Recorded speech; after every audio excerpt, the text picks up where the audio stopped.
Chapter 13. The Idle Hands That Fed the Devil, Part 2. Years, measured by the cycles of the moon and trading of the tides, passed. The legend of the crystal rose had grown to become commonplace in the culture of Wonderland, inveterate within the hearts and minds of its people, a sanctity which helped the White Queen and Bishop in further defending it. With the subject as guarded as it was, they let slip from their minds the possibility that one day a certain someone may trace its scent. During the same frame, Red had taken to the life of a nomad, traversing the kingdom on a whim and never staying in the same place too long. As the population of White's outposts stretched near to Blacksuit, it was essential that she and the generalized signs of life avoid detection. So, having robbed her aunt and uncle of their knowledge and skills, she left it the unoccupied tomb it was assumed to be. However, there was still too much resentment, embarrassment in going back and serving under her imp of a sibling. She could have left the kingdom forever. At any point, she could have journeyed into the Selbatic lands, or sailed across the sea to a new world. But it was her curiosity that kept her chained close to home. Sinking in the desert sands, the ruby woman thoughtfully observed the great golden future bringer take its leave from one of the lower windows of the castle. "What news from the fathers have you brought us, wise one?" she whispered to herself, watching it spiral upward majestically and disappear through a dazzling gateway in the sky. She couldn't believe her fortune. The perfect knight come sniffing for answers. Shortly the elder would be zigzagging through halls, bringing his decoded message before Her Majesty. Sentries patrolled and left her with a very small window to pull them aside, extract her information, and slip away unseen. Jumping up to the courtyard balcony, she quickly plotted a scam for the bishop, settling on a non-intrusive lure, the sweet and familiar fragrance of cherry blossoms. She gamesomely counted the minutes, listening over her shoulder, until she heard the cautious echoing of footsteps in the armory. He had taken the bait and followed the mnemonic smell back to her. As he stepped into the torchlight, there was a definite catch in his breath, not expecting to find a hooded figure leaning against the railing. "Princess Red, is that you? My aging eyes are failing me in this light. Have you returned to us?" "I have," she responded, whirling around abruptly in faux merriment. She immediately saw what she anticipated. The book of prophecies clutched to his chest. His mien read as confusion, part relief to see her, and the rest was shock related to the acceptance that he may never again. "And were you able to find what you were looking for, to learn what you needed?" "I was," she plainly answered, on the move, uncloaking before they embraced. "You've done nothing regrettable, or at least nothing that can't be reversed, I hope," he assessed facetiously, reciprocating her touch. There was something off-kilter in the way he caressed her hand, but when she didn't offer him a reassuring sally, he briskly buried the subject. "Yes, well, I was just on my way to pester your sister. You should join me. She'll be smitten to see you and hear all about your adventures." "No, Bishop," Red barked, squeezing his hand and tugging his arm to keep their private interaction alive. Not wanting to affront him, she amended her volume back to where it was. "This isn't the time for that kind of reunion. I've actually come a very long way to speak with you." "Oh?" he perked, ne'er missing an opportunity to share his expertise in a vast array of themes. "Throughout my travels, I heard a great deal about a myth correlated to the Jabberwock King's war. What struck me about this one in particular was that typically their renown is interchangeable. You get a different beast, hero, or happening depending on where you find yourself. But this held a level of prominence wherever I went. The Crystal Rose," the bishop named through a depressed sigh. "Popular these days indeed, but not so for the significantly less glorious repercussions that are omitted from its telling. You should really come inside and talk with your sister." Again the understated motion of a turned back, the gradual leak in his interest, and the boldness with which he insisted on leaving, irked her. And so she schemed and figured quickly. If pleasantries weren't going to keep him there, then she'd have to pose her next question more authoritatively. "Where does she hide it, Bishop?" A chill fell down his spine, and it did stop him, but the sudden abrasiveness in her voice invoked a threat reaction that could be construed as snippy. "The rose has been given sanctuary by the crown, far away from the undeserving. The caretaker's rotation to meet her was molasses-like compared to how fast she snatched him by the collar and stood him against the wall. I'm undeserving now, is that it?" "Princess, please, you mistake my words," he cried, rescinding the remark, while his shoulders compressed. "I only meant that its location isn't readily accessible, as if, say, it was under her pillow." "So it is in Wonderhaven," Red paraphrased, lip curled in rapture. "Ingenious of her to put the artifact no one has ever seen in the place no living soul can reach. I'd like to see it. Take me to it." "I'm sorry, Your Eminence, but I can't," he inhibited restlessly. "Aw, pretty please," she replied, batting her lashes poutily. "The rose mustn't be disturbed unless Wonderland calls." "Shh," she silenced, shoving a finger under his nose and tapping the tip to recalibrate his focus. "Now, Bishop, you just said that my sister protects this thing and, by broader definition, the royal family, of which I am still a part. Unless, of course, I've been ostracized.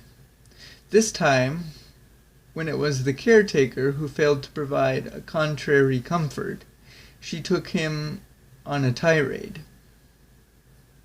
Do you want to know what I think of this whole crystal rose business of yours is really about? Deception. More lies to suit your needs. I think that, in true obedience to my father, you don't trust me. You debated with me that day, knowing I desired to leave in search of evidence, and you let me go. You removed me from the picture, and in the meantime showed White the rose and convinced her of its dangers, so that it couldn't tempt me when I inevitably returned." The pseudo-torture of her nail tracing a line down his neck, scratching off the top layer of skin, added to his strain. "You have it wrong, Princess. I educated her on the rose, yes, but what was done with it, the labyrinth of trials, Wonderhaven, it was all the Queen's design." "The Queen," she repeated bitterly, as if the title had left a bad aftertaste upon her tongue. Then an idea sparked. igniting her personality and scorching her aggression. Possessing her to care for the scholar, she straightened him up, smoothing the ruffles in his robes and patting him down. "You know, Bishop, I think I'd like to leave a message for the Queen, something to let her know I've stopped by." "Well, I'd be happy to pass that on for you," he said, resituating himself after his roughing up. "Perhaps tell her that she'll visit another time." "That's very dutiful of you. Very sweet," she replied, smirking as she backed away. "But there's no need to go anywhere or pass anything along." Those were the last moments of the bishop's life. Red pulled up her hood and fled as quietly as she infiltrated, but forsook him to be discovered by the patrols. The rabbit volunteered himself for the hapless burden of notifying the Queen of the tragedy. In spite of being heartbroken, utterly shattered by the news, she defied the pleas of her servants and demanded that not another second be wasted in taking her to see the body. The rabbit made himself a silent and invisible lifeline as he watched his queen wade through the shock of seeing the bishop as a humiliating homage to misery and suffering. This feeble, unthreatening person was bound to the marble in a nest of brambles, so he couldn't fight or flee the torture of hundreds of thorns stabbing into him while hundreds more jetted out in all directions. They minced his flesh into spouts. Head to toe, streams ran and merged somewhere down the corpse, as one great river which drained until dry. Beneath his foot, where he hung, White noticed an open-faced and overturned book of prophecies. A strange state to find it in, she rescued it, marginally attempting to smear away the collected droplets that splattered, pooled, and defiled its covers. Probing the stained underbelly, she found there to be a page missing, a page horrendously torn from its spine. Was it stolen, destroyed, or misplaced by the night?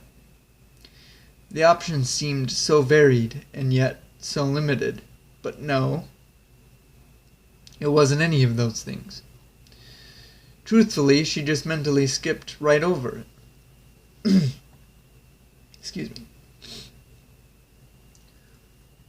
She tried her best to believe it wasn't there, but she knew its location. She knew if she looked to the top of this once living sculpture, she'd see the page pinned to his face, held there by a thorn driven through the center of his skull. Remove it, read it, decipher why it was ripped from the book and placed on the body. White was mortified of what she might see, what could be awaiting behind. She peeled back the bishop's paper mask, a delicate doing should she not wish to further damage the already soaked and nearly unintelligible words. The page would inevitably be hers. She got it, and was free to turn and go, but she paused longer than she should have, lingered longer than she ought have. And there he was, like she warned herself, waiting to see her again. But he didn't look dead. He wasn't gone. His eyes were cold, but he looked confused, like he didn't know why this was happening, or what he did to deserve it.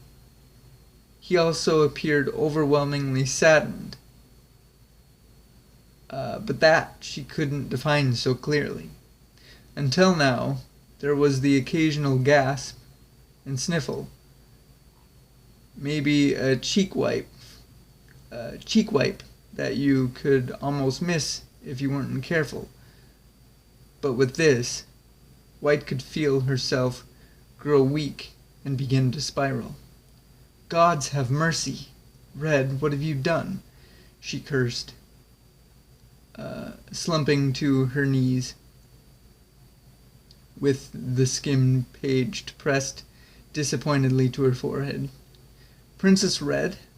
Why would she do this? How could she?" The rabbit debriefed after overhearing her. "No sister of mine would, Rabbit," she openly besmirched. She's turned from me in these years of separation and broken our family bond. "But he was like a father to you. He loved you both," he replied, struggling to simulate. "And we him. But that's the reason," she agreed, dabbling with the perspective to construct a motive. "She's boasting about possessing the power to hurt me. She wants me to remember I'm imperfect. I can fail, and that I can't be there to protect everyone. I couldn't stop her. I wasn't here to save him." Hearing the breakage in the Queen's voice, the rabbit dawdled closer, giving her arm a dulcifying squeeze and asking, "What does the prophecy say, Your Highness?" "There's to be a duel between us, for the throne," she paraphrased, passing him both the book and the loose page to glance over the actual translation as she improvised. "The loser must leave Wonderland forever, but the Grey Ones have acknowledged my tenets